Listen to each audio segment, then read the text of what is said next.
シェーナ。皆さんこんにちは、二人パパのみっつんです。もう9月に入ってしまいましたが、二人パパの夏休みシリーズラストエピソードは洞窟探検です。息子くんはいとこたちと森のベリーをつまみながら巨岩の中をかいくぐります。山のてっぺんでフィーカをし、日本では見られないでっかいあれが出てきます。ブルーベリーの豆知識もクイズで出てきますよ。ぜひ最後までご覧ください。それでは行きましょう。二人パパの夏休み洞窟探検とブルーベリーの秘密。Vi börjar gå då. Solkrigsvinter och granråttorna. Nu kommer en bil. ということで、今いとこのお姉ちゃんが教えてくれたように、今から目指すのはソウルクリンテンと呼ばれる山とその途中にあるグロットな洞窟です。この日は8月4日、最高気温は17度。日本だったら4月とか5月みたいな爽やかな気候です。ただここ陽手堀は雨が多い町としても有名。滞在中はお天気に恵まれて最高でした。山登りの途中、おやつには困りません。山道の脇のブルーベリーをつまみながら歩いていきます。じゃあまたブルーベリー見つけたら教えてね。Annat gör det. Så Bobben mistade. Bobben mistade. そこ？ Jag tittar. Jag tar väl nej. 残念。こうやってね、ブルーベリーのせいで前になかなか進めないんですよ。おい。このブルーベリー、スウェーデンではブローバールと呼ばれていて、ブローはブルー、バールはベリーということで、そのままブルーベリーなわけですが、正確にはこのスウェーデンの森にあるのは、英語ではヨーロッパブルーベリーやビルベリーとも呼ばれるヨーロッパに自生する野生種のもの。栽培は難しいとされています。日本や北米で栽培されているブルーベリーとは禁煙種ですが、いろいろと違う点もあるんです。さて、ここで問題です。このビルベリーの実、市場に出回る栽培種のものと大きく違う点があるんです。それは次のうちどれでしょう？ 1、種が大きくて美味しい。実の半分の大きさの種で繁殖力を上げるため。2、中まで色がついている。白夜で日照時間が長いため紫外線を多く浴びたから。3、皮が硬い。リスなどの小動物に好んで食べてもらうため。正解は動画の後半で。さあ、まだまだ登っていきますよ。息子くんとリカパッパ、一緒にアルファベットを読む練習をしてるみたい。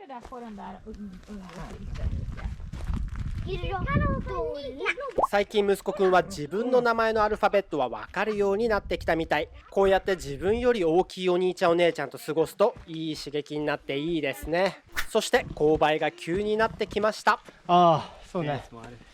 北スウェーデンはあんまりこういう山があんまりないもんね。岩っぽい。そうね。まあ、あとこういうトレイルが簡単でアクセスできる。そうだね。おいおいおい、転んだ。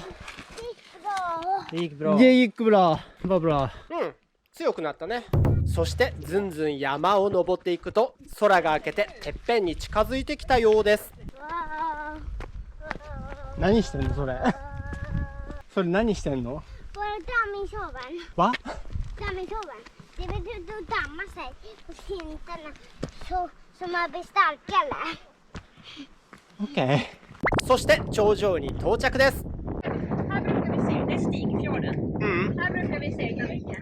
この頂上でフィーカをしようと言っていたのですが、ご覧の通りものすごい風。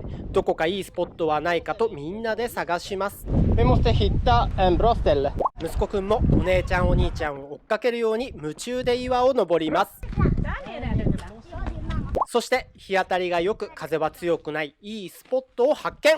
日焼け止めも塗ってみんなでフィーカ。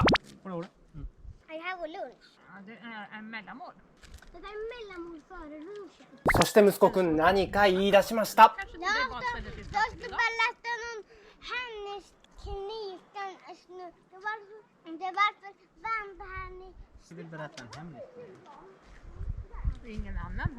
息子くん、お姉ちゃんに内緒の話があるみたい。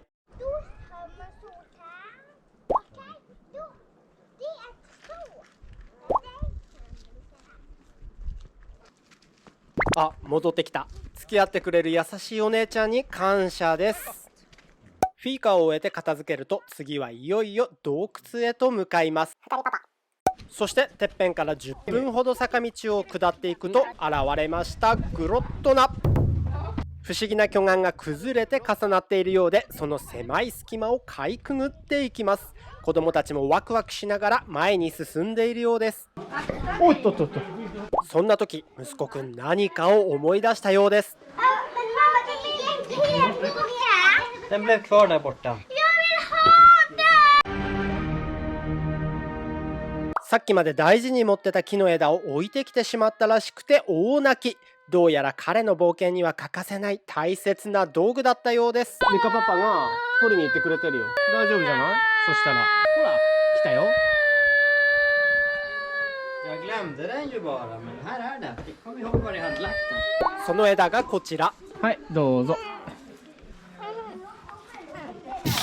石ころや木の枝が宝物になる年頃だもんね。そして岩の壁はどんどん狭くなっていきます。そして上を見上げると、あそこに石が挟まってるね。岩と岩の間が、結構高い。こういうとこって4歳の子供も40歳の大人も一緒にワクワクできるのがいいよね。そして大丈夫とは分かってはいても、あの挟まった岩の下に来るとちょっとゾワゾワしちゃいます。上に石が挟まってるの分かる？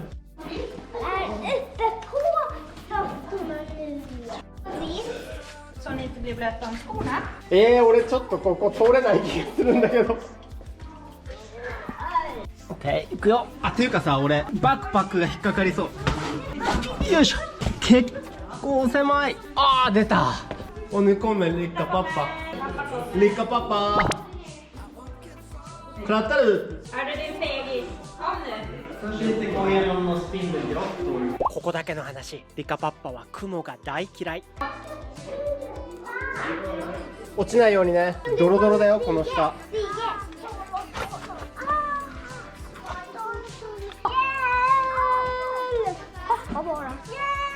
Ska jag hjälpa dig? Jag kan gå. Okej, ここ来るね。せーの。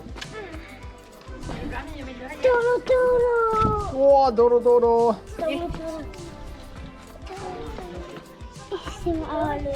よし、もうここは大丈夫じゃない？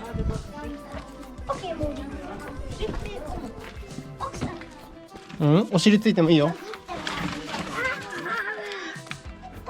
ブラ、行くでブラ。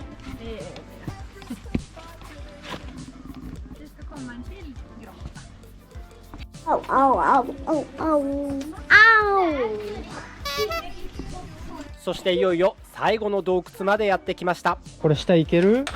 いける。本当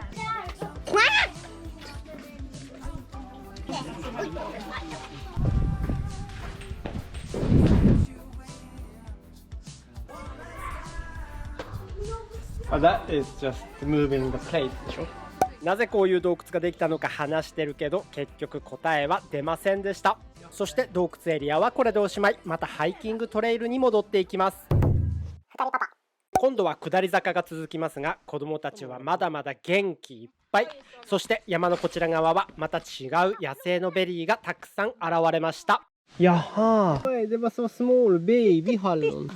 こちらはキイチゴ、英語だとラズベリー、スウェーデン語ではハッロンです。これはいいサイズだね。食べる？1個。まだあるじゃん。ちょっと小ぶりのハッロンでしたが、味は最高。またまた前に進むスピードが遅くなっちゃいます。持ってる？いいよ。これ3つパパが持つの？この中にハッロン入れんの？でももうあんまりないよ、ここは。また違うところに行ったらあるかも。そうそう。冒頭のブルーベリークイズの答え発表しなきゃ。正解はいとこのお兄ちゃんに見せてもらいましょう。カヌプムね。見えました？念のためもう一回。ちょっとうまく見えなかったかもなので、息子くんにも再現してもらいました。ねえねえ、お口の中見せて。おいということで正解は2番、中まで色がついているでした。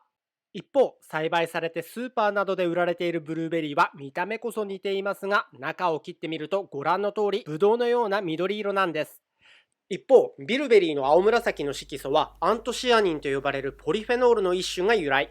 植物が紫外線から身を守るために蓄える成分ということで、白夜の北欧ではより多くのアントシアニンが含まれ、その色素が多くなるよう進化したそうです。ちなみに北欧のブルーベリーは栽培用のブルーベリーよりも柔らかく、汁気が多く、そして輸送が困難。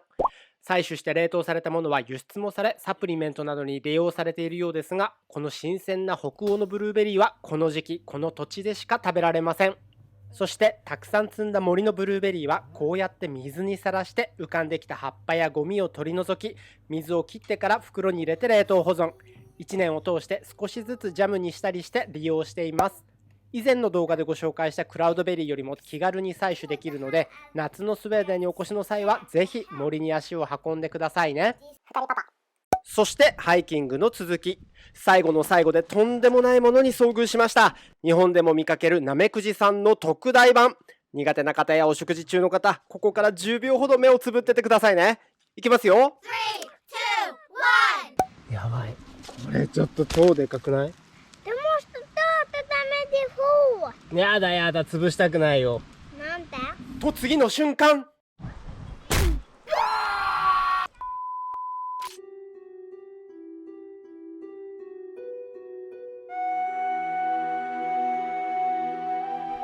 失礼いたしました。焦って思わずカメラを止めてしまったんですが、あの後確認するとギリギリナメクジさんを回避、大惨事を免れました。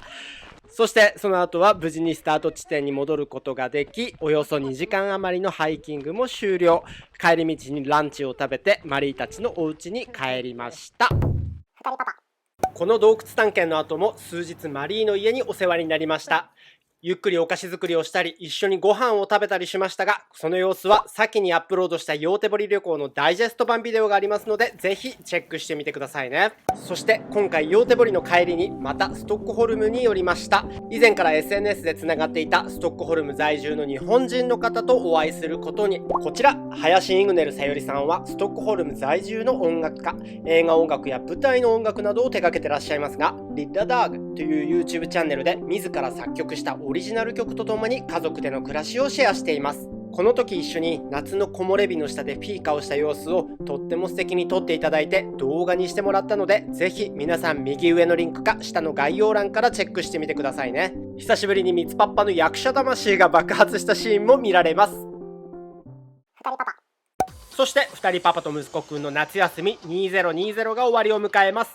また寝台列車に乗り込みストックホルムからルレオへと帰ったわけですが、すでにこちらは一足早く秋模様。僕らの夏休みとともに北スウェーデンの短い夏も過ぎ去っていきました。ということで次回動画の予告です。夏が過ぎれば秋が来るということで、なんと松茸狩りの様子をお届けします。